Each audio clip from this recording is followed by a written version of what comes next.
ವಸುದೇವಸುತಂ ದೇವಂ ಕಂಸಚಾಣೂರಮರ್ಧನಂ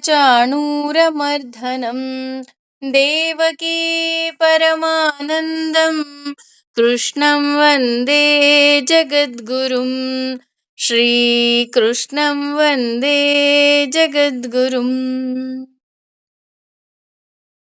ಅವನ ಪರಿಚಯವನ್ನ ಅವನಿಗಿಂತ ಚೆನ್ನಾಗಿ ಇನ್ನೊಬ್ರು ಮಾಡಿಸೋದಿಕ್ಕೆ ಸಾಧ್ಯವೇ ಇಲ್ಲ ಅಲ್ವಾ? ಈಗ ಯಾರಿಗೆ ನಮ್ಮ ಬಗ್ಗೆ ತುಂಬಾ ಚೆನ್ನಾಗಿ ಗೊತ್ತು ಅಂದ್ರೆ ಎಲ್ರಿಗಿಂತ ಚೆನ್ನಾಗಿ ನಮ್ಗೆ ಗೊತ್ತಿರುತ್ತೆ. ಹಾಗೇನೆ ಆದ್ರೆ ಭಗವಂತನ ಬಗ್ಗೆ ಪೂರ್ಣವಾಗಿ ಸಂಪೂರ್ಣವಾಗಿ ತಿಳಿದವನು ಭಗವಂತನೊಬ್ಬನೇ.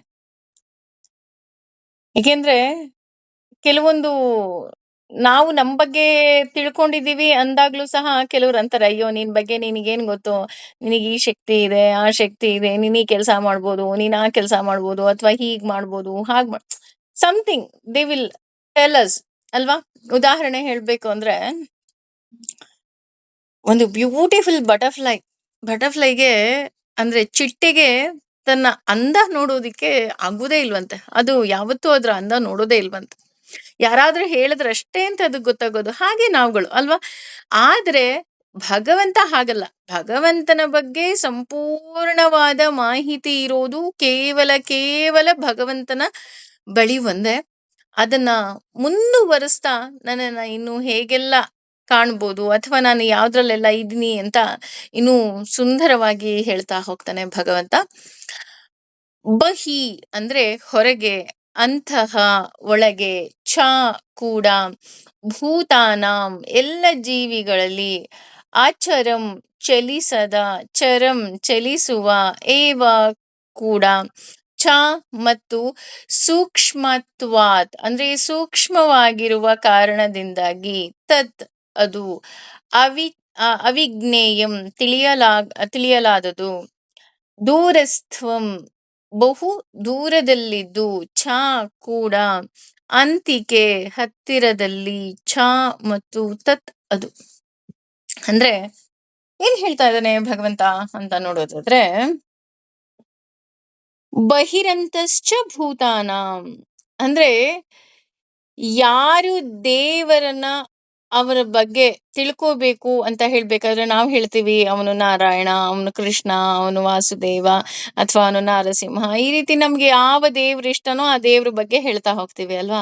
ಆದ್ರೆ ಇಲ್ಲಿ ಭಗವಂತ ತುಂಬಾ ಚೆನ್ನಾಗಿ ಹೇಳ್ತಾ ಇದ್ದಾನೆ, ಬಹಿರಂತಶ್ಚ ಭೂತಾನಾಂ ಅಂದ್ರೆ ಸಮಸ್ತ ಜೀವರಾಶಿಗಳ ಒಳಗೂ ಹೊರಗೂ ನಾನಿದ್ದೇನೆ. ನಾನ್ ಇನ್ನೆಲ್ಲೋ ಇಲ್ಲ, ನೀನ್ ಇನ್ನೆಲ್ಲೋ ಹುಡ್ಕೊಂಡು ಹೋಗ್ಬೇಡ ನನ್ನನ್ನ, ನಾನು ನಿನ್ನ ಒಳಗೆ ಇದ್ದೇನೆ. ಹೇಗೆ ಅಂದ್ರೆ ನಾವ್ ಹೇಳ್ತೀವಲ್ಲ, ಮುತ್ತಿನ ಹಾರ, ಪಚ್ಚೆಯ ಹಾರ, ಅಥವಾ ಇನ್ನೊಂದು ಯಾವ್ದೋ ಮಣಿಸರ ಅಂತ ನಾವು ಹೇಳ್ತಾ ಇದ್ದೀವಿ ಅಂದ್ರೆ ನಮಗೆ ಆ ಮಣಿಗಳು ಕಾಣ್ತಾ ಇದೆ, ಆದ್ರೆ ಆ ಮಣಿಗಳನ್ನ ಒಗ್ಗೂಡಿಸಿದಂತಹ ದಾರ ನಮಗೆ ಕಾಣ್ತಾ ಇಲ್ಲ. ಅದೇ ರೀತಿ ಭಗವಂತ ನಮ್ಮೆಲ್ಲರ ಒಳಗೆ ಇದ್ದಾನೆ. ಅವನಿರೋದಿಕ್ಕೆ ನಮಗೆ ಬೆಲೆ. ಹೇಗೆ ಆ ದಾರ ಆ ಎಲ್ಲ ಮಣಿಗಳನ್ನ ಒಂದುಗೂಡಿಸಿರೋದಕ್ಕೆ ಆ ಮಣಿಗಳಿಗೆ ಬೆಲೆ ಅಲ್ವಾ? ಈಗ ಉದಾಹರಣೆ ಮಣಿ ಸರ ಅಂತ ಹೇಳ್ತೀವಿ, ಪಚ್ಚೆ ಸರ ಅಂತ ಹೇಳ್ತೀವಿ, ಅಥವಾ ಹವಳದ ಸರ ಅಂತ ಹೇಳ್ತೀವಿ. ಹವಳಕ್ಕೆ ಬೆಲೆ ಇದ್ದೇ ಇದೆ. ಆದ್ರೆ ಆ ಹವಳದ ಸರಕ್ಕೆ ಬೆಲೆ ಬಂದಿದ್ದು ಯಾವಾಗ ಅಂತ ಅಂದ್ರೆ ಅಲ್ಲಿ ಭಗವಂತ ಇದ್ದಾಗ, ದಾರ ಇದ್ದಾಗ. ಅದೇ ರೀತಿ ನಮಗೂ ಸಹ ಏನಾದ್ರೂ ಬೆಲೆ ಇದೆ, ಅಥವಾ ನಮ್ಮಿಂದ ಯಾವುದೋ ಒಂದು ಧರ್ಮ ಕಾರ್ಯ ಆಗ್ತಾ ಇದೆ, ಇನ್ನೊಂದಾಗ್ತಾ ಇದೆ, ಮತ್ತೊಂದಾಗ್ತಾ ಇದೆ ಅಂದ್ರೆ ಅದಕ್ಕೆ ಕೇವಲ ಭಗವಂತನೊಬ್ಬನೇ ಕಾರಣ. ಅವನು ಒಳಗಷ್ಟೇ ಇದ್ದಾನಾ ಅಂತ ನೋಡೋದಿದ್ರೆ ಒಳಗಷ್ಟೇ ಇಲ್ಲ, ನಮ್ಮ ಒಳಗೂ ಹೊರಗೂ ಇದ್ದಾನೆ. ಅವನು ಯಾವ ರೀತಿ ಏನಪ್ಪಾ ಅಂತ ಹೇಳ್ಬೇಕು ಅಂದ್ರೆ ಅವನು ಸರ್ವಜ್ಞ ಅಂತ ಹೇಳ್ತಾ ಹೋಗ್ತಾರೆ ವಿಷ್ಣು ಸಹಸ್ರನಾಮದಲ್ಲಿ. ಅಂದ್ರೆ ಅವನಿಗೆಲ್ಲ ಗೊತ್ತು, ಅವನಿಗೆ ಗೊತ್ತಿಲ್ದಿರೋದು ಈ ವಿಷಯನೇ ಏನೂ ಇಲ್ಲ ರೀ. ಅಷ್ಟೇ ಅಲ್ಲ, ಈ ನಮ್ಮ ಈ ಜೀವನ ಶೈಲಿಯನ್ನ ಅಥವಾ ಈ ಪ್ರಕೃತಿಯನ್ನ ಯಾವ ರೀತಿ ಸಿದ್ಧಪಡಿಸಿದ್ದಾನೆ ಅಂದ್ರೆ ಗಣಿತಬದ್ಧ ರೀತಿಯಲ್ಲಿ ಮಾಡಿದ್ದಾನೆ. ಸರ್ವವ್ಯಾಪಿಯಾಗಿದ್ದಾನೆ ಭಗವಂತ. ಅವನಿಲ್ಲ ಅಂದ್ರೆ ಯಾವುದೂ ಸಹ ನಡೆಯೋದಿಕ್ಕೆ ಸಾಧ್ಯನೇ ಇಲ್ಲ. ಯಾವತ್ತು ಹುಣ್ಣಿಮೆ ಆಗ್ಬೇಕು, ಯಾವತ್ತು ಅಮಾವಾಸ್ಯೆ ಆಗ್ಬೇಕು, ಯಾವತ್ತು ಗ್ರಹಣ ಬರುತ್ತೆ, ಪ್ರತಿಯೊಂದು ಅವನಿಗೆ ಗೊತ್ತು. ಅದೇ ರೀತಿ ನಮ್ಮ ಜೀವನದಲ್ಲೂ ಅಷ್ಟೇ, ಯಾರು ನಮ್ಮ ಜೀವನದಲ್ಲಿ ಅಡಿಕ್ಷನ್ ಆಗ್ಬೇಕು, ಯಾರು ಸಬ್ಟ್ರಾಕ್ಷನ್ ಆಗ್ಬೇಕು, ಯಾವಾಗ ಇವರನ್ನ ಹಿಡಿಬೇಕು, ಯಾವಾಗ ಇವರನ್ನ ಬೆಳೆಸ್ಬೇಕು, ಅಲ್ವಾ?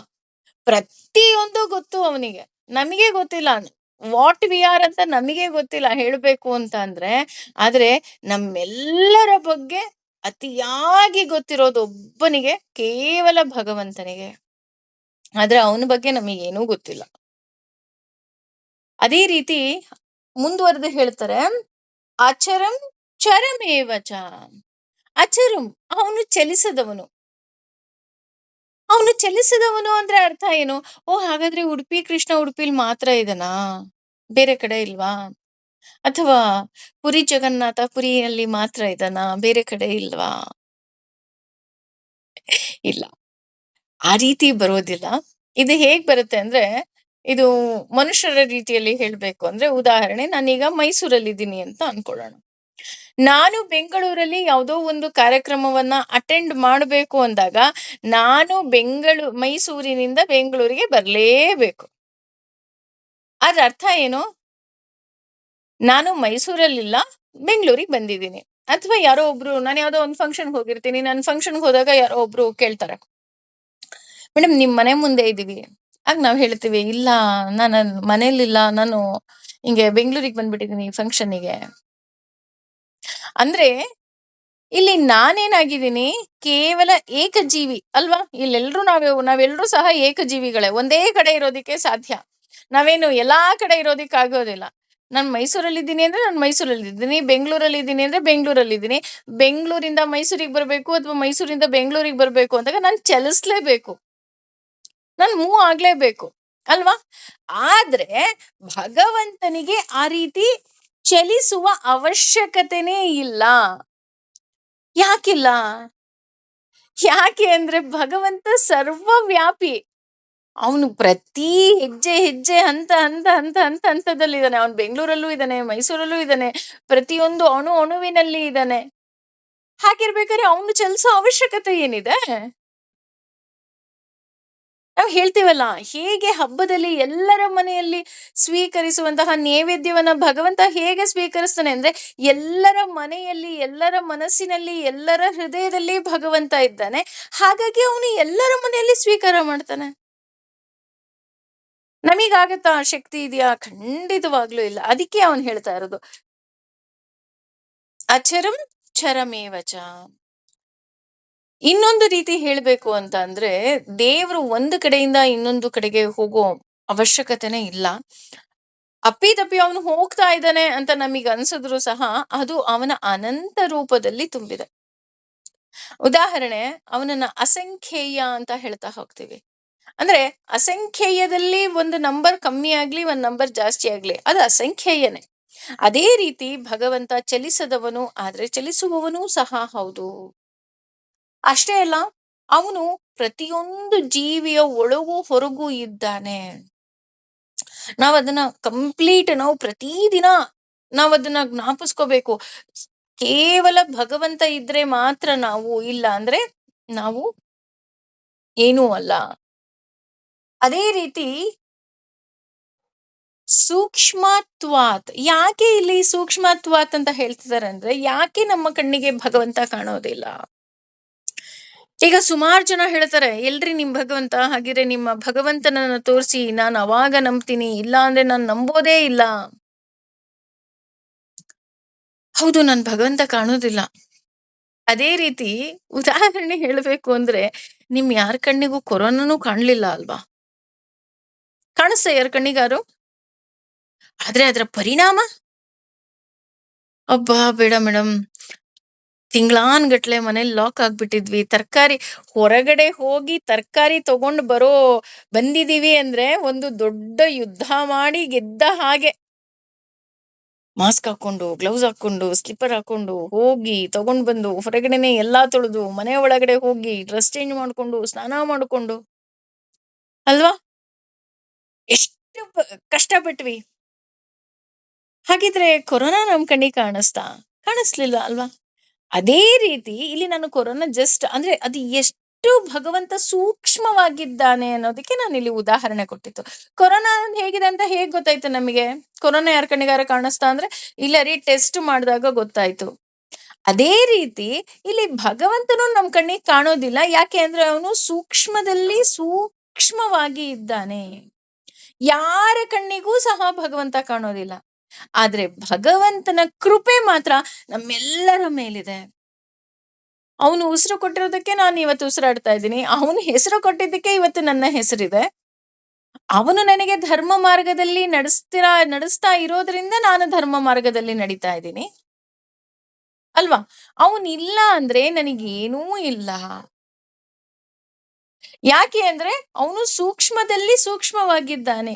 ನಮಗೆ ಹೇಗೆ ಸೂಕ್ಷ್ಮ ಜೀವಿಗಳು ಅಥವಾ ಬ್ಯಾಕ್ಟೀರಿಯಾಗಳಿರ್ಬೋದು, ಕ್ರಿಮಿಗಳಿರ್ಬೋದು ಯಾಕೆ ಕಾಣೋದಿಲ್ಲ ಅಂದ್ರೆ ಅವು ತುಂಬಾ ಸೂಕ್ಷ್ಮವಾಗಿರುತ್ತೆ. ಅದೇ ರೀತಿ ಭಗವಂತ ಸೂಕ್ಷ್ಮದಲ್ಲಿ ಸೂಕ್ಷ್ಮ. ಆ ಕ್ರಿಮಿಯಲ್ಲೂ ಕ್ರಿಮಿಯಾಗಿ ಇದ್ದಾನೆ ಭಗವಂತ. ತಜ್ ವಿಜ್ಞೇಯಂ ಅಂದ್ರೆ ಇಂದ್ರಿಯಗಳಿಂದ ಕಾಣೋದಿಕ್ಕೆ ಸಾಧ್ಯ ಇಲ್ಲ. ಉದಾಹರಣೆ, ನಾವೊಂದು ಯೋಗ ಕ್ಲಾಸಿಗೆ ಹೋಗ್ತೀವಿ ಅಂತ ಅನ್ಕೊಳ್ಳೋಣ. ಯೋಗ ಕ್ಲಾಸ್ ಅಲ್ಲಿ ಕಣ್ಮುಚ್ಕೊಳ್ಳಿ ಎಂದಿರ್ತಾರೆ. ಕಣ್ಮುಚ್ಕೊಂಡು ನಾವು ಮೆಡಿಟೇಟ್ ಮಾಡ್ತಾ ಇರ್ತೀವಿ.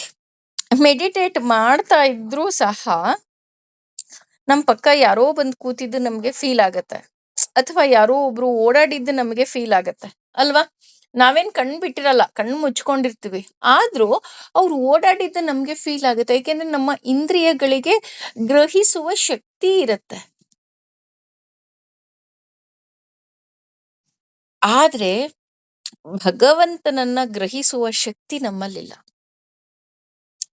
ಭಗವಂತ ನನ್ನ ಒಳಗೆ ಇದ್ದಾನೆ, ಎಲ್ರಿಗೂ ಗೊತ್ತೋದು, ನಮ್ಮೆಲ್ಲರ ಒಳಗೆ ಭಗವಂತ ಇದ್ದಾನೆ ಅಂತ. ಆದ್ರೆ ಅವನನ್ನ ಗ್ರಹಿಸೋ ಶಕ್ತಿ ನಮ್ಮಲ್ಲಿ ಇದೆಯಾ?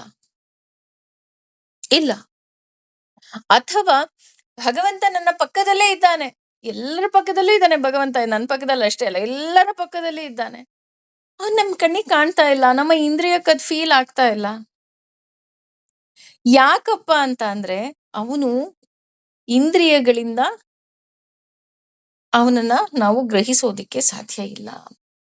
ಅದೇ ರೀತಿ ಭಗವಂತ ದೂರಸ್ಥಂ ಚಾಂತಿಕೇ ಚತತ್ ಅಂದ್ರೆ ಅವನು ದೂರದಲ್ಲಿ ದೂರವಾಗಿದ್ದಾನೆ, ಹತ್ತಿರದಲ್ಲಿ ಹತ್ತಿರವಾಗಿದ್ದಾನೆ. ಹೇಗಪ್ಪ ಅಂತ ಅಂದ್ರೆ ಭಗವಂತ ದೂರಕ್ಕಿಂತ ದೂರ. ಭಗವಂತನನ್ನ ನಾವು ನೋಡ್ಬೇಕು ಅಂತ ಅಂದ್ರೆ ನಾವು ನಮ್ಮ ಕೊನೆಯ ನಿಲ್ದಾಣವನ್ನ ತಲುಪಬೇಕು, ಅದೇ ಸಾವು.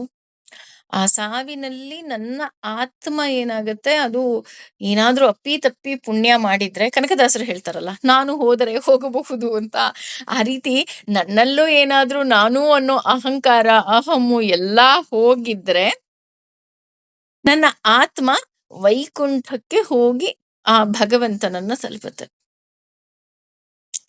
ಅಪ್ಪ, ಎಷ್ಟು ದೂರ ಇದ್ದಾನಪ್ಪ ಭಗವಂತ, ವೈಕುಂಠದಲ್ಲಿದ್ದಾನಂತೆ.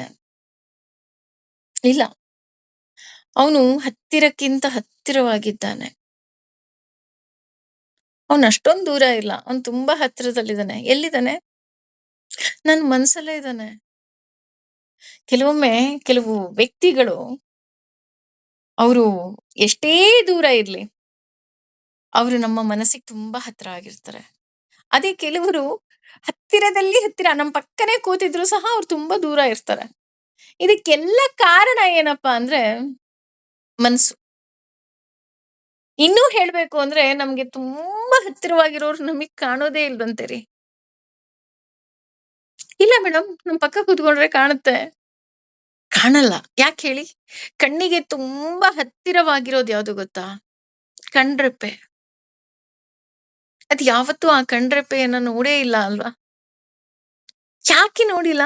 ಅದು ತುಂಬಾ ಹತ್ರ ಇದೆ, ತುಂಬಾ ವೆರಿ ಕ್ಲೋಸ್ ಅಂತಾರಲ್ಲ, ಆ ರೀತಿ ತುಂಬಾ ಕ್ಲೋಸ್ ಆಗಿದೆ. ಹಂಗಾಗಿ ಅದ್ ಕಾಣಿಸೇ ಇಲ್ಲ. ಅದೇ ದೂರದಲ್ಲಿರೋ ಬೆಟ್ಟ, ದೂರದಲ್ಲಿರೋ ಸೂರ್ಯ, ದೂರದಲ್ಲಿರೋ ಚಂದ್ರ ಎಲ್ಲ ನಮ್ ಕಣ್ಣಿಗೆ ಕಾಣಿಸ್ತಾ ಇದೆ. ಆದ್ರೆ ಈ ಕಣ್ಣಿನ ರೆಪ್ಪೆ ಆ ಕಣ್ಣಿಗೆ ಯಾವತ್ತೂ ಕಾಣಿಸೇ ಇಲ್ಲ. ಆದ್ರೆ ಈ ಕಣ್ಣಿನ ರೆಪ್ಪೆಯನ್ನ ನೋಡ್ಬೇಕು ಅಂದಾಗ ನನಗೆ ಕನ್ನಡಿಯ ಅವಶ್ಯಕತೆ ಇದೆ ಅಲ್ವಾ? ಅದೇ ರೀತಿ ಭಗವಂತನು ಅಷ್ಟೇ ನನ್ನ ಹತ್ತಿರದಲ್ಲಿ ಹತ್ತಿರವಾಗಿದ್ದಾನೆ. ಅವನು ಇನ್ನೆಲ್ಲೋ ಬೇರೆ ದೂರದಲ್ಲಿ ಇಲ್ಲ, ನನ್ನ ಹೃದಯ ಕಮಲದ ಒಳಗೇ ಕುತ್ಕೊಂಡ್ಬಿಟ್ಟಿದ್ದಾನೆ. ಅವನಿನ್ನೂ ತುಂಬಾ ಹತ್ರ ಆಗ್ಬಿಟ್ಟ ಅಲ್ವಾ? ಕಣ್ರೆಪ್ಪೆಗಿಂತನೂ ಹತ್ರ ಆಗ್ಬಿಟ್ಟ. ಹಾಗಾಗಿ ಅವನನ್ನ ನೋಡ್ಬೇಕು ಅಂದಾಗ ನನಗೆ ಜ್ಞಾನದ ಕನ್ನಡಿ ಬೇಕಾಗತ್ತೆ. ಜ್ಞಾನದ ದೃಷ್ಟಿ ಬೇಕಾಗತ್ತೆ.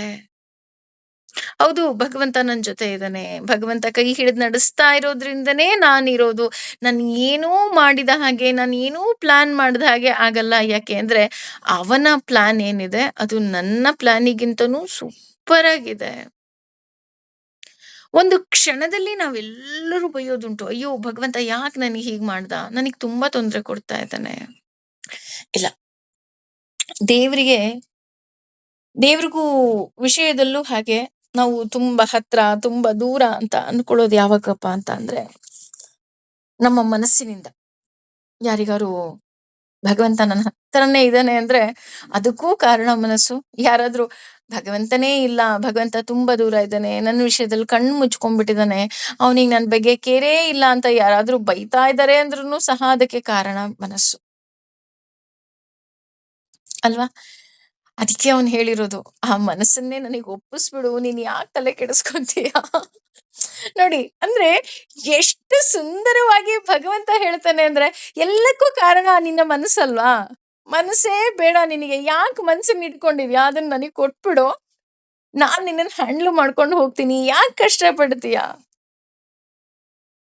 ಆದ್ರೆ ಆ ಎಲ್ಲಕ್ಕೂ ಕಾರಣ ಮನಸ್ಸು ಅಂದಾಗ ಇನ್ನೂ ಏನೆಲ್ಲ ಹೇಳ್ತಾನಪ್ಪ ಅಂತ ಅಂದ್ರೆ ಭಗವಂತ, ಅವಿಭಕ್ತಂ ಅಂದ್ರೆ ವಿಭರ್ಜಿತನಾದವನು, ಚ ಕೂಡ ಭೂತೇಶು ಎಲ್ಲಾ ಜೀವಿಗಳಲ್ಲಿ, ವಿಭಕ್ತಂ ವಿಭಕ್ತಕನು, ಇವ ಅಂತೆ, ಚ ಕೂಡ ಸ್ಥಿರಂ ನೆಲೆಸಿದ್ದಾನೆ, ಸರ್ವಭೂತ ಎಲ್ಲ ಜೀವಿಗಳ ಪಾಲಕ, ಚ ಕೂಡ ತತ್ ಅದನ್ನು, ಜ್ಞೇಯಂ ತಿಳಿದುಕೊಳ್ಳಲು, ಗ್ರಹಿಷ್ಣು ಭಕ್ತನನ್ನ, ಪ್ರಭವಿಷ್ಣು ವೃದ್ಧಿಕಾರಕನು, ಚ ಕೂಡ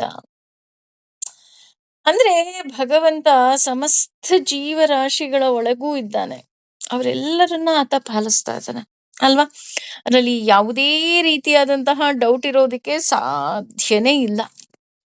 ಅದೇ ರೀತಿ ಅವಿಭಕ್ತಂ ಚ ಭೂತೇಶು ಅಂದ್ರೆ ಜೀವಿಗಳನ್ನ, ಜೀವರು ಅಂದ್ರೆ ನಾವೆಲ್ಲರೂ ಸಹ ಅವನನ್ನ ಬಿಟ್ಟಿರುವುದಕ್ಕೆ ಸಾಧ್ಯವೇ ಇಲ್ಲ. ಅವನ ಇರುವಿಕೆಯನ್ನ ಮಾತ್ರ ನಮಗೆ ಗೊತ್ತಾಗ್ತಾ ಇಲ್ಲ ಅಲ್ವಾ? ಅಂದ್ರೆ ನಾವು ನಮ್ಮ ಜೀವನ ನೋಡಿ ಎಷ್ಟು ವಿಚಿತ್ರನಪ್ಪ ಅಂತ ಅಂದ್ರೆ, ನಾವು ಅವನನ್ನ ಬಿಟ್ಟಿರೋದಿಕ್ಕೆ ಸಾಧ್ಯನೇ ಇಲ್ಲ. ಅಪ್ಪಿ ತಪ್ಪಿ ಅವನೇನಾದ್ರೂ ನಮ್ಮನ್ನ ಬಿಟ್ರೆ ನಮಗೆ ಇರುವಿಕೆನೇ ಇರೋದಿಲ್ಲ. ಅವನಿಂದನೇ ಜೀವನ.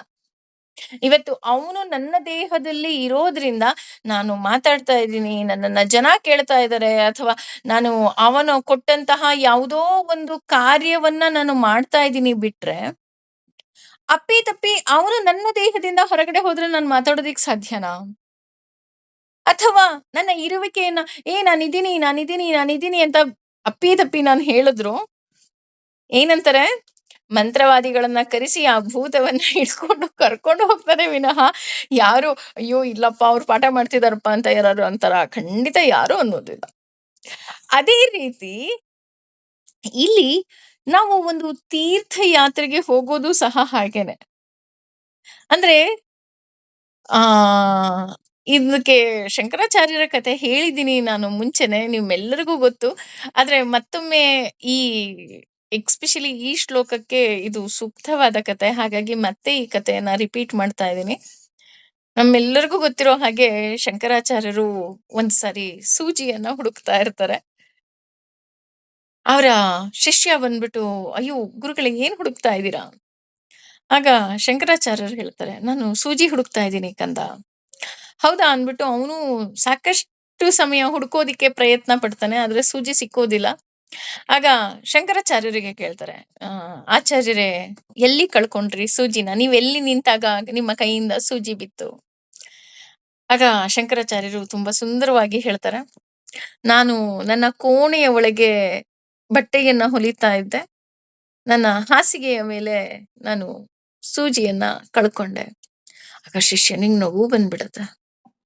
ಅಲ್ಲ, ನೀವು ಕಳ್ಕೊಂಡಿದ್ದು ಕೋಣೆಯಲ್ಲಿ, ನೀವು ಇಲ್ಲಿ ದಾರಿಯಲ್ಲಿ ಹುಡುಕ್ತಾ ಇದ್ರೆ ಹೇಗೆ ಸಾಧ್ಯ? ಶಂಕರಾಚಾರ್ಯರು ಮತ್ತೆ ನಕ್ಬಿಟ್ಟು ಹೇಳ್ತಾರೆ, ಅಲ್ಲಿ ದೀಪ ನಂದ್ ಹೋಯ್ತು, ಕತ್ಲಾಯ್ತು, ಅದಕ್ಕೆ ಇಲ್ಲಿ ಬೆಳಕಿತ್ತಲ್ವಾ, ಅದಕ್ಕೆ ಹುಡ್ಕೋಕ್ ಬಂದಿದ್ದೀನಿ. ಆಗ ಶಿಷ್ಯ ಮತ್ತೆ ನಕ್ಬಿಟ್ಟು ಹೇಳ್ತಾನೆ, ಅಲ್ಲ ಗುರುಗಳೇ, ಅಲ್ಲಿ ಕತ್ಲಿದೆ ಅಂದ್ರೂನು ನೀವ್ ಅಲ್ಲೇ ಹುಡುಕ್ಬೇಕಲ್ವಾ ಅಂದಾಗ ಶಂಕರಾಚಾರ್ಯರು ಎಷ್ಟು ಸುಂದರವಾಗಿ ಹೇಳ್ತಾರೆ ಅಂದ್ರೆ, ನೀನು ಅಷ್ಟೇ ಅಲ್ವಾ, ನಿನ್ನ ಹೃದಯದಲ್ಲಿ ಕತ್ತಲಿಟ್ಕೊಂಡು ಇನ್ನೆಲ್ಲೋ ತೀರ್ಥ ಕ್ಷೇತ್ರದಲ್ಲಿ ಅಥವಾ ಈ ಪೂಜೆ ಪುನಸ್ಕಾರ ಹೋಮ ಹವನದಲ್ಲಿ ನೀನು ಬೆಳಕು ಹುಡುಕ್ತಿದ್ಯಾ ಅಂದ್ರೆ ಅದು ಎಷ್ಟರ ಮಟ್ಟಿಗೆ ಸರಿ? ಅಂದ್ರೆ ನನ್ನ ಜೀವನದಲ್ಲಿ, ನನ್ನ ಬದುಕಲ್ಲಿ, ನನ್ನ ಹೃದಯದಲ್ಲಿ ಕತ್ಲಿದೆ ಇವತ್ತು. ಅಂದ್ರೆ ನಾನೇನೋ ಬೇಜಾರ್ ಮಾಡ್ಕೊಂಡಿದೀನಿ ಅಂದ್ರೆ, ನನ್ನನ್ನ ನಾನು ನನ್ನ ಹೃದಯದಲ್ಲಿ ಬೆಳಕನ್ನ ಬೆಳಗಿಸ್ಕೋಬೇಕೇ ವಿನಃ, ಇಲ್ಲಿ ಕತ್ಲಾಯ್ತು ಅಂತ ಇನ್ನೆಲ್ಲೋ ಬೆಳಕಿರೋ ಕಡೆ ಹೋಗ್ಬಿಟ್ಟು ನಾನು ಹುಡುಕ್ತೀನಿ ಅಂದ್ರೆ ಅದು ಯಾವ ನ್ಯಾಯ? ಅದೇ ರೀತಿ ಇಲ್ಲಿ ಭಗವಂತನು ಅಷ್ಟೇ, ದೇವರನ್ನ ಬಿಟ್ಟು ನಾನು ಇರೋದಕ್ಕೆ ಸಾಧ್ಯವೇ ಇಲ್ಲ. ಹೇಗಿರೋದಕ್ಕೆ ಸಾಧ್ಯ ದೇವರನ್ನ ಬಿಟ್ಟು? ಅವರಿಗೆ ದೇವ್ರು ಅಂದ್ರೆ ಇಷ್ಟನೋ, ದೇವ್ರು ಅಂದ್ರೆ ಇಷ್ಟ ಇಲ್ವೋ, ದಟ್ ಈಸ್ ಸೆಕೆಂಡ್ರಿ. ಆದ್ರೆ ಭಗವಂತನಿಲ್ಲದೆ ನಾನಿರೋದಕ್ಕೆ ಸಾಧ್ಯನೇ ಇಲ್ಲ. ಯಾಕಪ್ಪ ಅಂತ ಅಂದ್ರೆ, ಅಪ್ಪಿ ತಪ್ಪಿ ದೇವ್ರು ನನ್ನನ್ನ ಬಿಟ್ಟು ಹೋದ್ರೆ ನಾನೇ ಇಲ್ಲಿರೋದಿಲ್ಲ. ಇದಕ್ಕೆ ಬೇಂದ್ರೆ ಅವರ ಒಂದು ಸಾಲು ಮಾತ್ರ ನನಗೆ ಪ್ರತಿ ಸಲ ನೆನಪಿಗೆ ಬರುತ್ತೆ. ನಾನು ಎಂದಿಗೂ ಸಾವಿಗೆ ಹೆದರೋದಿಲ್ಲ. ಯಾಕೆ ಅಂದ್ರೆ, ನಾನಿದ್ದಾಗ ಸಾವು ಬರೋದಿಲ್ಲ, ಸಾವು ಬಂದಾಗ ನಾನಿರೋದಿಲ್ಲ ಅಂತ.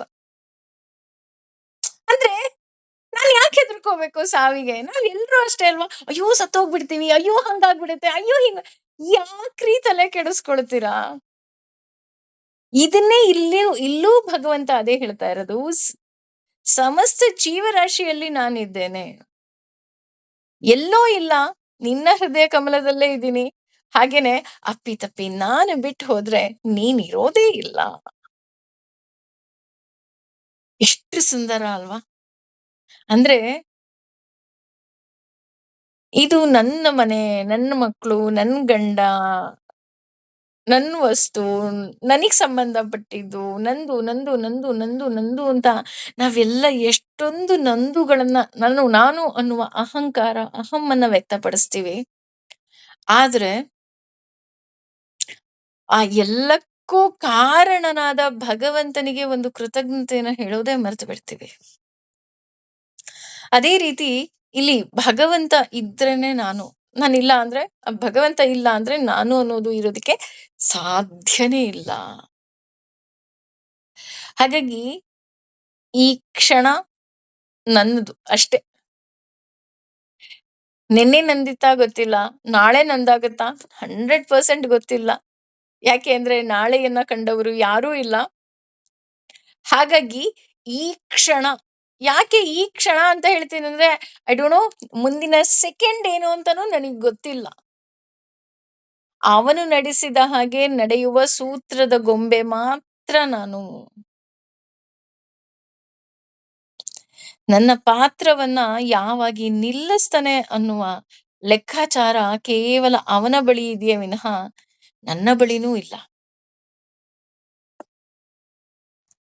ಹೌದಾ ಅಂತ ನೋಡೋದಾದ್ರೆ, ಅವನನ್ನ, ಭಗವಂತನನ್ನ ಭೂತ ಭೃಕ್ಷ ಅಂತ ಹೇಳ್ತಾ ಇದಾರೆ. ಅಂದ್ರೆ ಎಲ್ಲವನ್ನ, ಎಲ್ಲರನ್ನ ಹೊರುವವನು ಸಹ ಅವನೇ ಆಗಿದ್ದಾನೆ. ಹೊರುವವನು ಅಂದ ತಕ್ಷಣ, ಈಗ ಉದಾಹರಣೆ, ಮಾರ್ಕೆಟ್ ಅಲ್ಲಿ ಏನೋ ಒಂದು ಸಾಮಾನುಗಳನ್ನ ತಗೊಂತೀವಿ ಅಂತ ಅನ್ಕೊಳ್ಳೋಣ. ನಮ್ಮ ಕೈಲಿ ಒಂದು 20 ಕೆಜಿ ಭಾರವನ್ನ ಹೊರೋದಕ್ಕೆ ಸಾಧ್ಯ. ಅಪ್ಪಿತಪ್ಪಿ ತಿಂಗಳ ರೇಷನ್ ಜೊತೆಗೆ ಎಕ್ಸ್ಟ್ರಾ ಒಂದು ಬ್ಯಾಗ್ ಅಕ್ಕಿನೂ ತಗೊಂಡ್ಬಿಟ್ಟೆ ಅಂತ ಅಂದ್ರೆ ನನಗೆ ಹೊರೋದಕ್ಕೆ ಸಾಧ್ಯನೇ ಇಲ್ಲ. ಆವಾಗ ನಾನೇನ್ ಮಾಡ್ಬೇಕು? ಆ ಅಂಗಡಿಯವನಿಗೆ ಹೇಳ್ಬೇಕು, ನನ್ನ ವೆಹಿಕಲ್ಗೆ ಹಾಕೊಡಪ್ಪ ಅಂತ ನಾನು ಅವನಿಗೆ ರಿಕ್ವೆಸ್ಟ್ ಮಾಡ್ಬೇಕು. ಅಥವಾ ಆಟೋದವ್ರನ್ನ ಕರೆದ್ಬಿಟ್ಟು, ಸರ್ ಈ ಲಗೇಜ್ನು ನನ್ನ ಆಟೋದಲ್ಲಿ ಹಾಕೊಳ್ಳಿ ಅಂತ ನಾನು ರಿಕ್ವೆಸ್ಟ್ ಮಾಡ್ಕೋಬೇಕಾಗತ್ತೆ. ಇಳಿಸ್ಬೇಕಾದ್ರೂ ಸಹ ಯಾರ್ದೋ ಒಬ್ರು ಸಹಾಯ ಬೇಕಾಗತ್ತೆ. ಆದ್ರೆ ಇಲ್ಲಿ ಭಗವಂತ ಎಲ್ಲರನ್ನು ಹೊರ್ತಾ ಹೋಗ್ತಾನೆ. ಅದಕ್ಕೆ ಅವನನ್ನ ಚತುರ್ಬಾಹು ಅಂತನೂ ಸಹ ನಾವು ಕರೀತಾ ಹೋಗ್ತೀವಿ. ಚತುರ್ಬಾಹು ಅಂದ್ರೆ ಅವನು ಕೇವಲ ನಮ್ಮನ್ನ ಹೊರೋದಷ್ಟೇ ಅಲ್ಲ, ನಮ್ಮನ್ನ ಹಿಡ್ಕೊಳ್ಳೋದಷ್ಟೇ ಅಲ್ಲ. ಧರ್ಮ, ಅರ್ಥ, ಕಾಮ, ಮೋಕ್ಷ ಎಲ್ಲವನ್ನ ಅವನೇ ಕರುಣಿಸ್ತಾ ಹೋಗ್ತಾನೆ. ನನಗೆ ಏನು ಬೇಕು, ಯಾವಾಗ ಬೇಕು, ಹೇಗೆ ಬೇಕು, ಪ್ರತಿಯೊಂದನ್ನ ಅವನು ಪಾಲಿಸ್ತಾ ಹೋಗ್ತಾನೆ. ಹಾಗಾಗಿ ಅವನು ಭೃತ್ ಭೂತ ಭೃತ್ ಅಂತ ಹೇಳ್ತಾ ಹೋಗ್ತಾರೆ. ಇದು ವಿಷ್ಣು ಸಹಸ್ರನಾಮದಲ್ಲೂ ಬರ್ತಾ ಹೋಗುತ್ತೆ. ಎಲ್ಲರನ್ನ ಹೊರುವವನು ಸಹ ಅವನೇ. ಅದೇ ರೀತಿ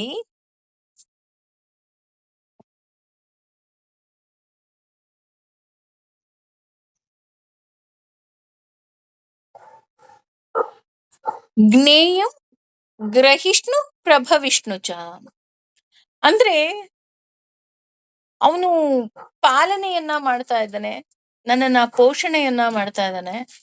ಹೇಗಪ್ಪ ಮಾಡ್ತಾ ಇದ್ದಾನೆ ಅಂತ ಅಂದ್ರೆ, ಜಸ್ಟ್ ಲೈಕ್ ಎ ರೈತನ ಹಾಗೆ. ಒಬ್ಬ ರೈತ ಏನ್ ಮಾಡ್ತಾನೆ, ಮೊದಲು ಆ ಕೃಷಿ ಭೂಮಿಯನ್ನ ಸಿದ್ಧಪಡಿಸ್ತಾನೆ, ಆಮೇಲೆ ಅದಕ್ಕೆ ಬಿತ್ತನೆಯನ್ನ ಮಾಡ್ತಾನೆ, ಆಮೇಲೆ ಅದಕ್ಕೆ ಪಾಲನೆ ಪೋಷಣೆ ಎಲ್ಲಾ ಮಾಡಿ ಅದಕ್ಕೆ ಕಳೆ ಗಿಳೆ ಎಲ್ಲಾ ಕೀಳ್ತಾನೆ, ಗೊಬ್ಬರ ಹಾಕ್ತಾನೆ, ಎಲ್ಲಾ ಮಾಡ್ತಾನೆ. ಆದ್ರೆ ಕೊನೆಗೆ ತೆನೆ ಬಂದ ತಕ್ಷಣ ಏನ್ ಮಾಡ್ತಾನೆ, ಕಟಾವ್ನು ಸಹ ಅವನೇ ಮಾಡ್ತಾನೆ. ಹಂಗಂದ ತಕ್ಷಣ ನಮಗೆ ಅನ್ಸುತ್ತೆ, ಅಯ್ಯೋ, ಪಾಲನೆ ಮಾಡಿದವನು ಸಂಹಾರ ಹೇಗೆ ಮಾಡೋದಿಕ್ಕೆ ಸಾಧ್ಯ? ಈಗ ಉದಾಹರಣೆ, ನಮ್ಮ ಮಕ್ಕಳನ್ನ ನಾವೇ ಸಂಹಾರ ಮಾಡೋದಿಕ್ಕೆ ಕೊಲ್ಲೋದಿಕ್ಕೆ ಸಾಧ್ಯನೇ ಇಲ್ಲ.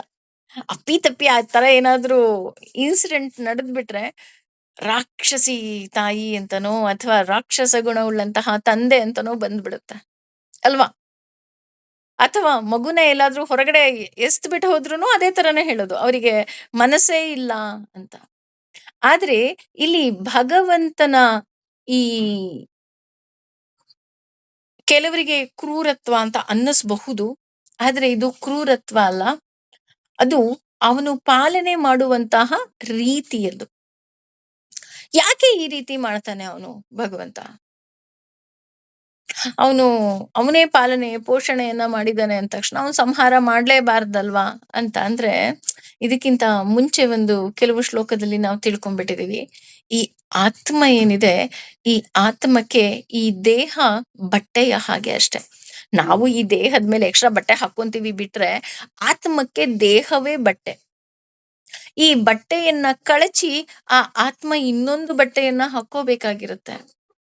ಹಾಗಾಗಿ ಈ ದೇಹದಿಂದ ಏನೆಲ್ಲ ಕಾರ್ಯಗಳು ಕರ್ಮಗಳು ಮಾಡ್ಬೇಕಿತ್ತೋ ಅದನ್ನ ಈ ದೇಹ ಮಾಡಿದ ನಂತರ ಆ ಆತ್ಮಕ್ಕೆ ಯಾವ ರೀತಿಯಾದಂತಹ ಪ್ರಮೋಷನ್ ಕೊಡ್ಬೇಕು ಅಂತ ಭಗವಂತ ಏನ್ ಮಾಡ್ತಾ ಹೋಗ್ತಾನೆ, ಲೆಕ್ಕ ಹಾಕ್ತಾ ಹೋಗ್ತಾನೆ. ಹಾಗಾಗಿ ಈ ಆತ್ಮಕ್ಕೆ ಒಂದು ಮುಕ್ತಿ ಮತ್ತು ಮೋಕ್ಷ ಅನ್ನೋದು ಬೇಕಾಗಿರುತ್ತೆ. ಹಾಗಾಗಿ ಇಲ್ಲಿ ಭಗವಂತ ಏನ್ ಮಾಡ್ತಾ ಹೋಗ್ತಾನೆ, ಅವನನ್ನ ಪಾಲನೆಯನ್ನ ಮಾಡ್ತಾ ಹೋಗ್ತಾನೆ. ಹೇಗಪ್ಪ ಅಂದ್ರೆ, ಪ್ರಭು ವಿಷ್ಣು ಚ, ವಿಷ್ಣು ಅವನೇ ಪ್ರಭುವಾಗಿದ್ದಾನೆ. ಪ್ರಭು ಅಂದ್ರೆ ಒಡೆಯ. ಈ ಪದವನ್ನ ಒಡೆದಾಗ ಪ್ರಭು ವಿಷ್ಣು ಚ ಅಂದಾಗ ಪ್ರಭು ಮತ್ತೆ ವಿಷ್ಣು ಅನ್ನೋ ಎರಡು ಪದ ಬರ್ತಾ ಹೋಗುತ್ತೆ. ಪ್ರಭು ಅಂದ್ರೆ ಅವನೆಲ್ಲರ ಒಡೆಯ. ಈಗ ನನ್ನ ವಸ್ತು ಅಂತ ಅಂದ್ಮೇಲೆ ನಾನು ಆ ವಸ್ತುಗೆ ಏನ್ ಬೇಕಾದ್ರೂ ಮಾಡುವಂತಹ ಅಧಿಕಾರ ನನಗಿರುತ್ತೆ ಅಲ್ವಾ? ಉದಾಹರಣೆ, ನಾನು ಅಂಗಡಿಗೆ ಹೋಗ್ಬಿಟ್ಟು ಉಲ್ಲನ್ನ ತಗೊಂಡ್ಬರ್ತೀನಿ ಅಂದ್ರೆ ಆ ಉಲ್ಲನ್ನು ನನಗೆ ಸಂಬಂಧಪಟ್ಟಿದ್ದು. ನಾನು ಆ ಉಲ್ಲನಲ್ಲಿ ಸ್ವೆಟರ್ ಹಾಕ್ಬೋದು, ಶಾಲಾರು ಹಾಕ್ಬೋದು, ಅಥವಾ ಕಾಲೊರ್ಸೋ ಬಟ್ಟೆಯನ್ನಾದ್ರೂ ಮಾಡ್ಕೋಬಹುದು. ಅದು ನನ್ನ ಇಷ್ಟ ಅಲ್ವಾ? ಹಾಗೇನೆ ಈ ಆತ್ಮ ಅನ್ನೋದೇನಿದೆ, ಅದರ ಒಡೆಯ ಭಗವಂತನಾಗಿದ್ದಾನೆ. ಹಾಗಾಗಿ ಆ ಭಗವಂತ ನಾವು ಎಷ್ಟು ದಿನ ಇರಬೇಕು, ಹೇಗಿರ್ಬೇಕು, ಮತ್ತೆ ಯಾವ ರೂಪವನ್ನ ತಾಳ್ತೀವಿ, ಪ್ರತಿಯೊಂದು ಸಹ ಅವನಿಗೆ ಬಿಟ್ಟಿತು. But he is so sweet. ನನ್ನ ಈ ಆತ್ಮ ಮುಂದೆ ಯಾವ ರೂಪವನ್ನ ತಾಳ್ಬೇಕು ಅನ್ನುವಂತಹ ಆ ಮಾರ್ಗವನ್ನು ಸಹ ಅವನೇ ಕೊಟ್ಬಿಟ್ಟಿದ್ದಾನೆ. ನಾವು ಹಿಂದಿನ ಶ್ಲೋಕದಲ್ಲಿ ತಿಳ್ಕೊಂಡ್ಬಿಟ್ಟಿದೀವಿ. ಅಂದ್ರೆ ನಾನು ಕೊನೇ ಸಮಯದಲ್ಲಿ ಏನನ್ನ ಜ್ಞಾಪಿಸ್ಕೊಂತೀನೋ ಅದೇ ಆಗ್ತೀನಿ ಅಲ್ವಾ? ಹಾಗಾಗಿ ಇಲ್ಲಿ ಆತ ಪ್ರಭು ವಿಷ್ಣುಚ ಅಂದ್ರೆ ಆತ್ಮ ಬಟ್ಟೆಯನ್ನ ತೊಟ್ಟ ಹಾಗೆ, ಹಾಗೂ ಈ ಹುಟ್ಟು ಸಾವು ಅನ್ನೋದೇನಿದೆ ಎಲ್ಲವೂ ಸಹ ಅವನ ಕೈಯಲ್ಲಿದೆ. ಹಾಗಾಗಿ ನಾನು ಯಾವಾಗ ಹುಟ್ತೀನಿ ಅಥವಾ ಯಾವಾಗ ಸಾಯ್ತೀನಿ ಅಥವಾ ಸತ್ತ ಮೇಲೆ ನನ್ನ ಆತ್ಮ ಮತ್ತೆ ಹೇಗೆ ಹುಟ್ಟುತ್ತೆ, ಪ್ರತಿಯೊಂದು ಸಹ ಅದು ಭಗವಂತನಿಗೆ ಸಂಬಂಧಪಟ್ಟಿದ್ದು. ನಾವ್ ಅನ್ಕೊಳ್ತಾ ಇದೀವಿ ನಮ್ಮ ತಂದೆ ತಾಯಿ ನಮಗೆ ಪಾಲನೆ ಪೋಷಣೆಯನ್ನ ಮಾಡ್ತಿದ್ದಾರೆ, ಅಥವಾ ಗಂಡ ಹೆಂಡತಿಯನ್ನ ಪೋಷಣೆ ಮಾಡ್ತಾ ಇದ್ದಾನೆ, ಅಥವಾ ಮಕ್ಕಳು ಪೋಷಣೆ ಮಾಡ್ತಾ ಇದ್ದಾರೆ. ಖಂಡಿತ ಇಲ್ಲ. ಯಾಕೆ ಅಂತ ಅಂದ್ರೆ ಅವರೂ ಸಹ ನಮಗೆ ಸಹ ಪ್ರಯಾಣಿಕರಿದ್ದ ಹಾಗೆ. ಹೊಟ್ಟೆಯಲ್ಲಿ ಇದ್ದಾಗ ಅಮ್ಮ ಪೋಷಣೆ ಮಾಡ್ಲಿಕ್ಕಾಗ್ತಿತ್ತಾ? ಇಲ್ಲ. ಭಗವಂತ ಪೋಷಣೆ ಮಾಡಿದ್ರಿಂದ ನಾವು ಹೊಟ್ಟೆಯಿಂದ ಹೊರಗಡೆ ಬಂದ್ವಿ. ಇಲ್ಲ ಅಂದ್ರೆ ಹೊಟ್ಟೆಯಲ್ಲೇ ಎಷ್ಟೋ ಮಕ್ಕಳು ಸಾವನ್ನ ಅಪ್ಪಿರುವಂತಹ ಘಟನೆಗಳನ್ನ ನಾವು ಕೇಳಿದ್ದೀವಿ. ಅದಕ್ಕೋಸ್ಕರ ಈ ಆತ್ಮ ಏನಿದೆ, ಈ ಆತ್ಮದ ನಿಜವಾದ ಒಡೆಯ ಯಾರಾದ್ರೂ ಇದ್ರೆ ಅದು ನನ್ನ ಭಗವಂತ. ಆತ ನನ್ನನ್ನ ಪಾಲನೆ ಪೋಷಣೆಯನ್ನ ಮಾಡ್ತಾ ಇದ್ದಾನೆ. ಹೇಗಿರ್ಬೇಕು ನಾನು, ಅದೇ ರೀತಿ ನಾನು ಹೇಗಿರ್ಬೇಕು, ನಾನು ಹೇಗಿರಬಾರದು, ಎಲ್ಲವೂ ಸಹ ನನ್ನ ಕರ್ಮ ಸಂಬಂಧಿಸಿದ ಹಾಗೆ. ಹೇಳ್ತೀವಲ್ಲ, ನಾವು ಬ್ಯಾಗಲ್ಲಿ ಏನ್ ತಂದಿದೀವೋ ಅದೇ ತಿನ್ನೋದಿಕ್ಕೆ ಹೇಗೆ ಸಾಧ್ಯ? ಈಗ ಕೆಲವೊಂದ್ ಕಡೆ ನಾವು ಟ್ರಿಪ್ ಹೋಗ್ತೀವಿ.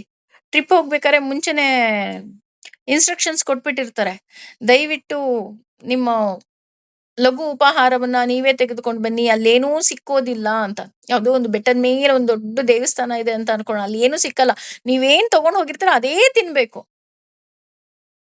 ಹಾಗಿರ್ಬೇಕಾದ್ರೆ ನನ್ನ ಈ ಆತ್ಮಕ್ಕೆ ಏನ್ ಬೇಕು ಅಂತ ನನಗೀಗ ಆಲ್ರೆಡಿ ಗೊತ್ತಾಗಿರೋದ್ರಿಂದ ನಾನು ಏನ್ ಮಾಡ್ತೀನಿ, ಮುಂದಿನ ನನ್ನ ಹುಟ್ಟಿಗೆ ನಾನು ಈಗ್ಲಿಂದಾನೇ ಒಳ್ಳೆಯ ಕಾರ್ಯಗಳನ್ನ ಈಗ ನಾವು ಮುಂಚೆನೆ ಟ್ರಿಪ್ ಹೋಗ್ತೀವಿ ಅಂತ ಗೊತ್ತಾದ ತಕ್ಷಣ ಹೇಗೆ ಒಳ್ಳೊಳ್ಳೆ ಸ್ನಾಕ್ಸ್ ನ ಮನೆಯಲ್ಲೇ ಪ್ರಿಪೇರ್ ಮಾಡ್ಕೊಂಡು, ನಾವು ಹೆಲ್ತಿ ಹೆಲ್ತಿ ಬ್ರೇಕ್ಫಾಸ್ಟ್ ಅನ್ಕೊಂಡು ಅಥವಾ ಹೆಲ್ತಿ ಸ್ನಾಕ್ಸ್ ಅನ್ಕೊಂಡು ಏನೆಲ್ಲ ಪ್ಯಾಕ್ ಮಾಡ್ಕೊಂತೀವಿ, ಅಥವಾ ಅಂಗಡಿಯಿಂದ ತಗೊಂಡ್ ಬಂದು ಪ್ಯಾಕ್ ಮಾಡ್ಕೊಂತೀವಲ್ವಾ ನಮ್ ಬ್ಯಾಗ್ನ. ಅದೇ ರೀತಿ ನಮ್ಮ ಮುಂದಿನ ಪ್ರಯಾಣ ಹೇಗಿರಬೇಕು ಅನ್ನೋದು ನಮ್ಮ ಪಾಪ ಪುಣ್ಯಗಳು ಹೇಳ್ತಾ ಹೋಗುತ್ತೆ. ಹಾಗಾಗಿ ನಮ್ಮ ಕರ್ಮ ಅದನ್ನ ನಿರ್ಧರಿಸ್ತಾ ಹೋಗುತ್ತೆ. ಹಾಗಾಗಿ ಅವನು ವಿಷ್ಣು, ಆತ ಸರ್ವವ್ಯಾಪಿ. ಆತ ಈ ಜನ್ಮದಲ್ಲೂ ಇದ್ದಾನೆ, ಮುಂದಿನ ಜನ್ಮದಲ್ಲೂ ಇದ್ದಾನೆ, ಜನ್ಮ ಜನ್ಮಾಂತರದಲ್ಲಿ ನನ್ನ ಜೊತೆ ಇರುವಂತಹ ಏಕೈಕ ತತ್ವ ಭಗವಂತನಾಗಿದ್ದಾನೆ. ಹೌದಾ? ಹಾಗಿದ್ರೆ ಅವನು ಹೇಗಿದ್ದಾನೆ? ಅವನನ್ನ ನಾನು ನೋಡೋದಿಕ್ಕೆ ಸಾಧ್ಯನಾ ಅಂತ ನೋಡೋದಾದ್ರೆ ಖಂಡಿತ. ಜ್ಯೋತಿಷಾಂ, ಎಲ್ಲಾ ಬೆಳಗುವ ವಸ್ತುಗಳಲ್ಲಿ ಅಪಿ ಕೂಡ ತತ್, ಅದು ಜ್ಯೋತಿ, ಬೆಳಕಿನ ಮೂಲವು, ತಮಸಃ, ಅಂಧಕಾರವನ್ನು, ಪರಮಂ, ಮೀರಿದವನು ಎಂದು ಉಚ್ಯತೆ, ಹೇಳಲಾಗಿದೆ. ಜ್ಞಾನಂ, ಜ್ಞಾನವನ್ನ, ಜ್ಞೇಯಂ, ತಿಳುವಳಿಕೆಯನ್ನ, ಜ್ಞಾನಗಮ್ಯಂ, ಜ್ಞಾನದಿಂದ ಸಮೀಪಿಸಬೇಕಾದವನು, ಹೃದಯದಲ್ಲಿ, ಸರ್ವಸ್ಯ, ಪ್ರತಿಯೊಬ್ಬನು, ವಿಷಿತಂ ಅಂದ್ರೆ ನೆಲೆಸಿದವನು. ಅಂದ್ರೆ ಆತ ಹೇಗಿದ್ದಾನೆ, ಅವನನ್ನ ನಾನು ಸೇರ್ಬೋದಾ ಅಂತ ಅಂದ್ರೆ ಖಂಡಿತ ಸೇರ್ಬೋದು. ಹೇಗೆ ಅಂತ ಅಂದ್ರೆ ದೇವರು ಎಲ್ಲಾ ಬೆಳಕುಗಳ ಮೂಲವಾಗಿದ್ದಾನೆ. ಇದನ್ನೇ ಮುಂದೆ 15ನೇ ಅಧ್ಯಾಯದಲ್ಲೂ ಹೇಳ್ತಾ ಹೋಗ್ತಾನೆ. ಯದಾದಿತ್ಯಗತಂ ತೇಜಂ ಜಗದ್ಭಾಸಯತೆ ಕಿಲಂ ಯಚ್ಚಂದ್ರಮಸಿ ಯಚ್ಛಾಗ್ನೌ ತತ್ತೇಜೋ ವಿದ್ಧಿ ಮಾಮಕಂ ಅಂತ ಹೇಳ್ತಾ ಹೋಗ್ತಾನೆ. ಅಂದ್ರೆ ಎಲ್ಲ ಬೆಳಗುವ ವಸ್ತುಗಳಲ್ಲಿ ಭಗವಂತ ಇದ್ದಾನೆ. ನಮ್ಮೆಲ್ರಿಗೂ ಗೊತ್ತು, ಚಂದ್ರ ಓನ್ ಆಗಿ ಬೆಳಗೋದಿಕ್ಕೆ ಸಾಧ್ಯವೇ ಇಲ್ಲ. ಚಂದ್ರನ ಬೆಳಕೇನಿದೆ ಅದು ಸೂರ್ಯನಿಂದ ಬರ್ತಾ ಇದೆ ಅಂತ ನಾವು ಸೈನ್ಸ್ ಅಲ್ಲಿ ಓದ್ಬಿಟ್ಟಿದೀವಿ. ಆದ್ರೆ ಆ ಸೂರ್ಯನಿಗೂ ಸಹ ಬೆಳಗುವ ಶಕ್ತಿಯನ್ನು ಕೊಡುವವನು ಭಗವಂತ ಸೂರ್ಯನಾರಾಯಣನಾಗಿ. ಹಾಗೆ ಅಗ್ನಿಗೂ ಸಹ ಬೆಳಗುವ ಶಕ್ತಿಯನ್ನು ಕೊಡುವವನು ಭಗವಂತ ಅಗ್ನಿನಾರಾಯಣನಾಗಿ. ಅದೇ ರೀತಿ ಇಲ್ಲಿ ಎಲ್ಲ ಬೆಳಗುವ ವಸ್ತುಗಳಲ್ಲಿ ಭಗವಂತ ಇರೋದ್ರಿಂದ ನಾನು ಯಾವುದೇ ಪೂಜೆ ಪುನಸ್ಕಾರವನ್ನ ಮಾಡಬೇಕು ಅಥವಾ ಯಾವುದೇ ಒಂದು ಶುಭ ಕಾರ್ಯವನ್ನ ಮಾಡಬೇಕು, ಎಲ್ಲದಕ್ಕೂ ಮೊದಲು ನಾನು ಮಾಡುವುದು ದೀಪ ಬೆಳಗುವ ಮೂಲಕ. ಯಾಕೆ ಅಂದ್ರೆ ಅಲ್ಲಿ ಭಗವಂತನ ಉಪಸ್ಥಿತಿಯನ್ನ ನಾನು ಆ ಬೆಳಕಿನಲ್ಲಿ ಕಾಣ್ತಾ ಇದ್ದೀನಿ. ಬುಫ್ಪಾದೌ ಯಸ್ಯ ನಾಭಿರ್ವ್ಯದಸುರಂ ನಿಲಶ್ಚಂದ್ರ ಸೂರ್ಯೋಚ್ಚ ನೇತ್ರೇ ಅಲ್ವಾ? ಅದ್ರಲ್ಲಿ ಹೇಳ್ತಾ ಹೋಗ್ತಾರೆ, ಮುಖಮಪಿ ದಹನೋ ಯಸ್ಯ ವಾಸ್ಥೇಯಮಬ್ಧಿಹಿ.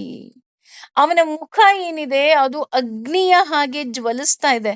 ಅದು ಅಗ್ನಿ ಅಂತ ನನಗೆ ಗೊತ್ತು. ಅಗ್ನಿ ಅಂತ ಗೊತ್ತಾಗ ನಾನು ಅದನ್ನ ದೀಪದ ಜ್ಯೋತಿಯನ್ನಾಗಿ ಬೇಕಾದ್ರೂ ಮಾಡ್ಕೋಬಹುದು, ಅಥವಾ ಸುಡುವ ಬೆಂಕಿಯನ್ನಾಗಿಯೂ ಮಾಡ್ಕೋಬಹುದು. ಹೇಗೆ? ನೀನು ಸಜ್ಜನಿಕೆಯಿಂದ ಇದ್ದಾಗ ನಿನಗೆ ದಾರಿ ತೋರುವ ಬೆಳಕಾಗಿ ದೀಪದ ರೀತಿ ಕೆಲಸ ಮಾಡ್ತಾ ಹೋಗುತ್ತೆ.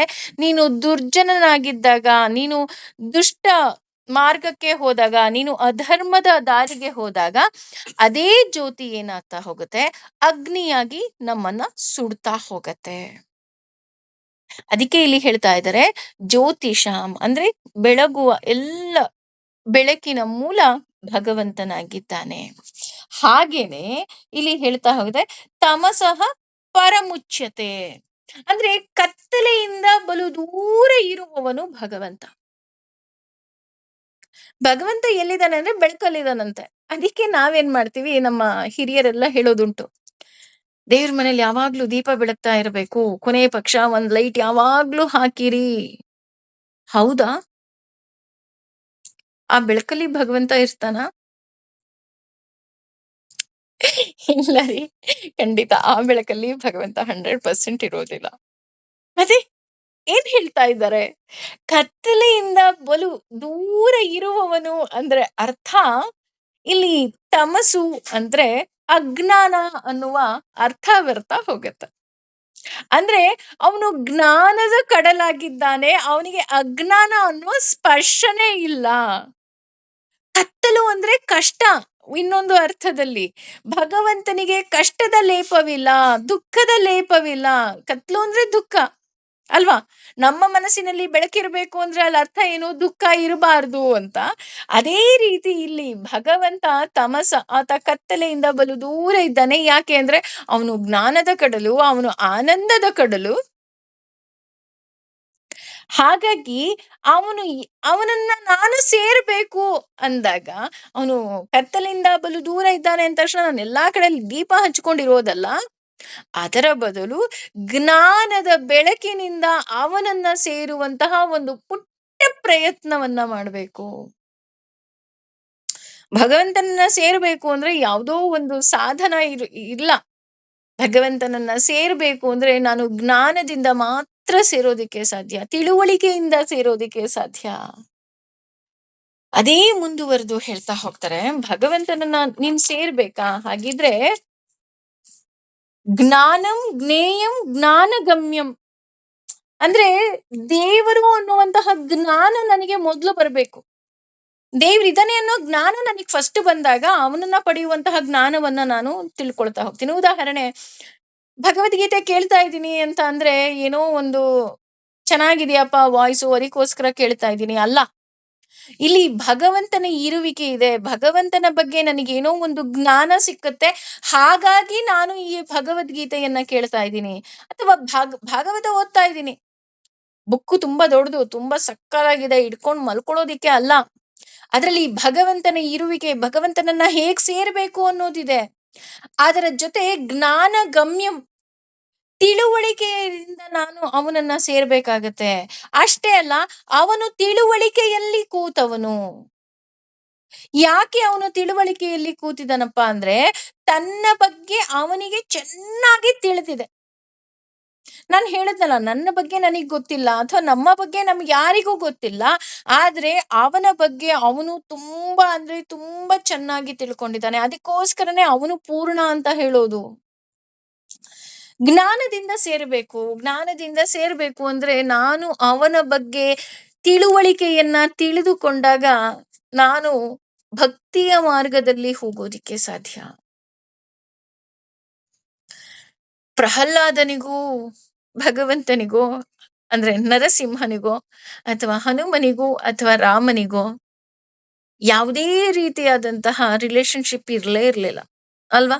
ಅವ್ರೇನಾದ್ರು ದೂರದ ನೆಂಟ್ರ? ಪ್ರಹ್ಲಾದ ಮತ್ತೆ ನರಸಿಂಹ ಏನಾದ್ರು ನೆಂಟ್ರ? ಇಲ್ವಲ್ಲ. ಅಥವಾ ಹನುಮ ಮತ್ತೆ ರಾಮ ಏನಾದ್ರು ನೆಂಟ್ರ? ಇಲ್ಲ ರೀ.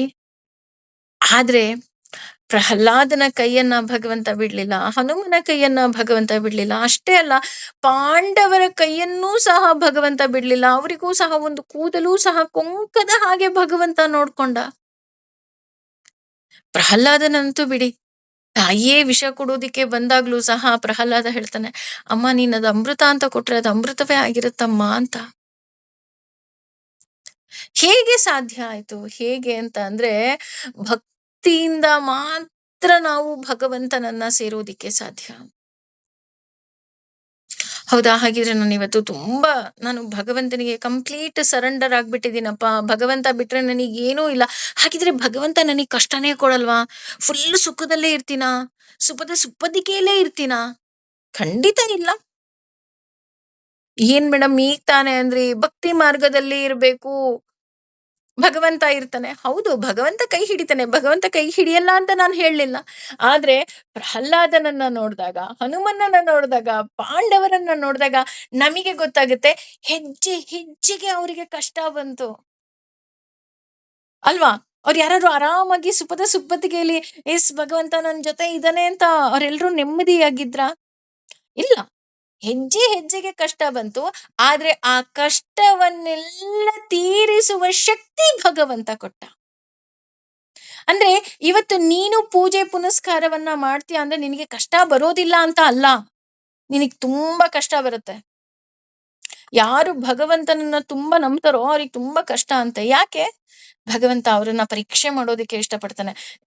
ಇವ್ರು ಇವಾಗ ನನ್ನನ್ನು ಮರ್ತ್ ಬಿಡ್ತಾರ, ಇವ್ರು ಇವಾಗ ನನ್ನನ್ನ ಮರ್ತ್ ಬಿಡ್ತಾರ ಅಂತ. ಆದ್ರೆ ನಾವು ಇಲ್ಲಪ್ಪ, ನಾನ್ ನಿನ್ನನ್ ಮರೆಯಲ್ಲ, ನೀನೇ ಬಾ ಸಾಲ್ವ್ ಮಾಡು ಪ್ರಾಬ್ಲಮ್ನ ಅಂತ ನಾವು ಹಠ ಹಿಡಿಬೇಕು.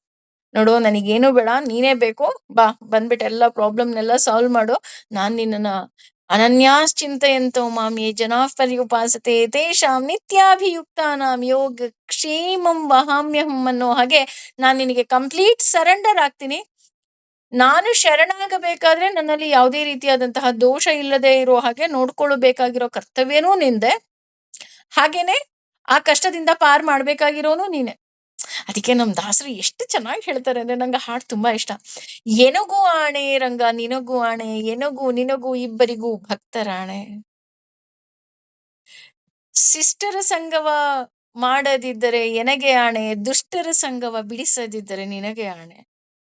ಅಲ್ವಾ? ಒಳ್ಳೆಯವ್ರ ಸಹವಾಸ ನಾನೇನಾದ್ರು ಮಾಡ್ಲಿಲ್ಲ ಅಂದ್ರೆ ನನಗಾಣೆ. ಅಪ್ಪಿ ತಪ್ಪಿ ನಾನ್ ಕೆಟ್ಟವ್ರ ಸಹವಾಸ ಮಾಡಿದ್ರೆ ಅದನ್ನ ಬಿಡಿಸ್ಲಿಲ್ಲ ಅಂದ್ರೆ ನಿನಗಾಣೆ. ನೋಡಿ, ಅಂದ್ರೆ ಅಷ್ಟು ಶರಣಾಗ್ಬೇಕ್ರಿ ನಾವು ಭಗವಂತನಿಗೆ.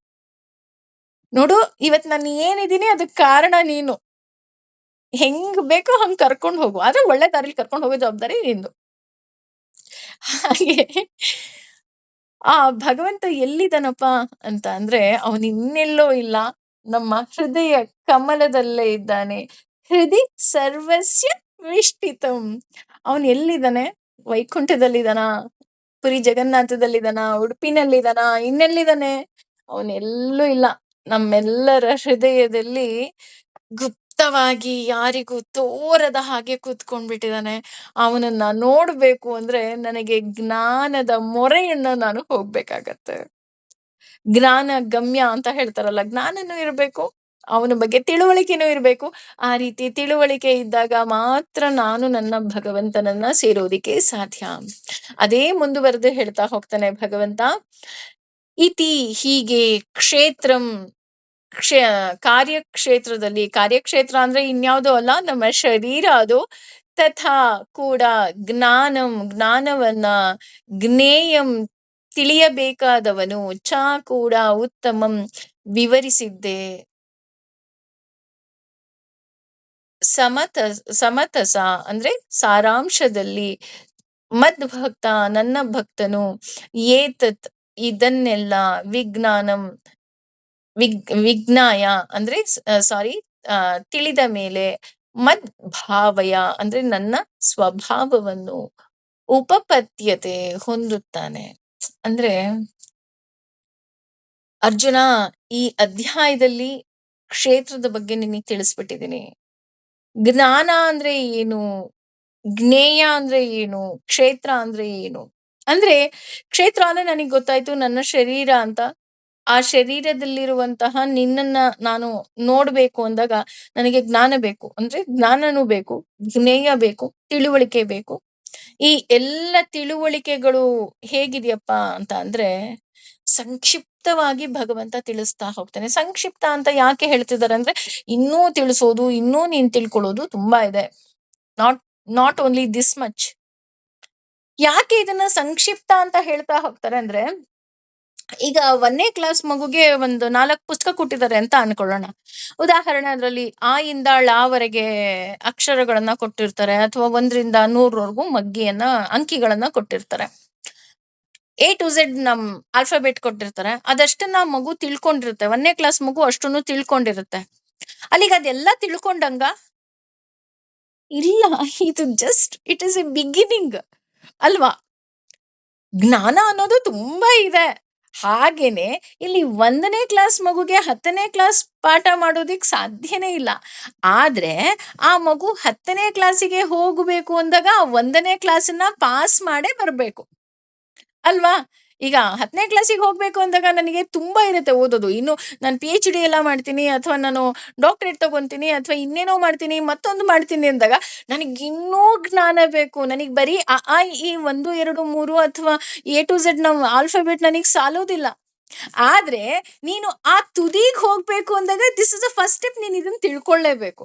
ಅದಕ್ಕೆ ಇಲ್ಲಿ ಹೇಳ್ತಾ ಇರೋದು ಭಗವಂತ, ನಾನು ಸಂಕ್ಷಿಪ್ತವಾಗಿ ಹೇಳ್ತಾ ಇದ್ದೀನಿ. ಇತಿ ಕ್ಷೇತ್ರಂ ತಥಾ ಜ್ಞಾನಂ ಜ್ಞೇಯಂ ಚೋಕ್ತುಂ ಸಮಾಸತ. ಅಂದ್ರೆ ನಾನು ಇದನ್ನ ನಿನಗೆ ಈ ಕ್ಷೇತ್ರದ ಬಗ್ಗೆ, ಈ ಜ್ಞಾನದ ಬಗ್ಗೆ, ಈ ತಿಳುವಳಿಕೆಯ ಬಗ್ಗೆ ನಾನು ನಿನಗೆ ಸಮಾಸತ ಅಂದ್ರೆ ಸಂಕ್ಷಿಪ್ತವಾಗಿ ಹೇಳಿದ್ದೀನಿ ಅಷ್ಟೆ. ಅಂದ್ರೆ ನೀನಿನ್ನು 1ನೇ ಕ್ಲಾಸ್ ಮಗುಗೆ ಎಷ್ಟು ಬೇಕೋ ಅಷ್ಟನ್ನ ನಾನು ನಿನಗೆ ಪಾಠ ಮಾಡಿದ್ದೀನಿ. ಆದ್ರೆ ಇಟ್ ಈಸ್ ನಾಟ್ ಇಷ್ಟೇ ಅಂತ ನೀನ್ ತಿಳ್ಕೊಬೇಡ, ಇನ್ನೂ ತುಂಬಾ ಇದೆ ನೀನ್ ತಿಳ್ಕೊಳ್ಳೋದು.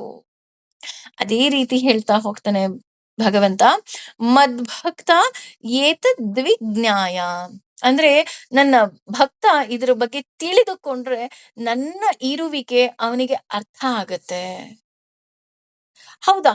ಅವನಿರುವಿಕೆ ಅರ್ಥ ಆದ್ರೆ ಏನ್ ಪ್ರಾಫಿಟು, ಏನ್ ಲಾಭ? ಈಗ 1ನೇ ಕ್ಲಾಸ್ ಪಾಸ್ ಆದ್ರೆ 2ನೇ ಕ್ಲಾಸಿಗೆ ಹೋಗ್ತೀವಿ ಅಂತ ನನಗ್ ಗೊತ್ತಲ್ವಾ? ಹಾಗಿದ್ರೆ ನಾನು ಭಗವಂತನ ಬಗ್ಗೆ ತಿಳ್ಕೊಂಡ್ರೆ ನನಗೇನ್ ಸಿಕ್ಕುತ್ತೆ? ಯಾಕೆ ನಾನು ಭಗವದ್ಗೀತೆ ತಿಳ್ಕೋಬೇಕು? ಯಾಕೆ ಭಾಗವತ ತಿಳ್ಕೋಬೇಕು? ಯಾಕೆ ಅಂತ ಅಂದ್ರೆ, ನೀನು ಈ ಜ್ಞಾನವನ್ನ ತಿಳ್ಕೊಂಡಾಗ, ಈ ತಿಳುವಳಿಕೆಯನ್ನ ನೀನು ತಿಳ್ಕೊಂಡಾಗ ನೀನು ನನ್ನ ಲೋಕಕ್ಕೆ ಬರ್ತೀಯ. ನೋಡಿ, ಹಿ ಸೋ ಸ್ವೀಟ್ ಕಣ್ರಿ. ಯಾಕೆ ಅವನನ್ನ ಅಷ್ಟೊಂದು, ಯಾಕೆ ಮೇಡಮ್ ಅವನನ್ನ ಅಷ್ಟೊಂದು ಸ್ವೀಟ್, ಎಷ್ಟೊಂದು ಸ್ವೀಟ್ ಅಂತಿರಲ್ಲ ಅಂತ ಅಂತ ಹೇಳ್ತೀರಾ ಅಂತ ಅಂದ್ರೆ, ಅವನಿಗೆ ಆಸೆ ನಮಗೆ ಈ ಜ್ಞಾನವೆಲ್ಲ ಬರ್ಬೇಕು. ಈ ಜ್ಞಾನ ಎಲ್ಲ ಬಂದಾಗ ಅವನಿಗೆ ಗೊತ್ತಾಗತ್ತೆ, ಅವನು ನನ್ನನ್ನ ಬಂದು ಸೇರ್ತಾನೆ. ಈಗ ನನಗೆ ಎಷ್ಟು ಆಸೆ ಇರುತ್ತೆ, ನನ್ನ ಮಗು ಚೆನ್ನಾಗಿರ್ಬೇಕು ಅಂತ ನಾವು ಆಸೆ ಪಡ್ತೀವಿ, ನಮ್ಮ ಮಗು ಫಾರಿನಿಗೆ ಹೋಗ್ಬೇಕು ಅಂತ ಆಸೆ ಪಡ್ತೀವಿ. ಆದ್ರೆ ಅದ್ರ ಮಧ್ಯ ಒಂದ್ ಆಸೆ ಇರುತ್ತೆ, ಕೊನೆ ಪಕ್ಷ ಹಬ್ಬಕ್ಕಾದ್ರೂ ಮಗು ನನ್ನ ಮನೆಗ್ ಬರ್ಬೇಕು ಅಂತ ಅಲ್ವಾ? ಅಥವಾ ಒಂದೇ ಊರಲ್ಲಿದ್ರೆ ಬೆಳಗ್ಗೆ ಎಲ್ಲ ನೀನ್ ಎಲ್ಲಾದ್ರೂ ಹೋಗಪ್ಪ ಪರವಾಗಿಲ್ಲ, ರಾತ್ರಿ ಮಲ್ಕೊಳಕ್ ನೀನ್ ಮನೆಗ್ ಬಾಪ್ಪ.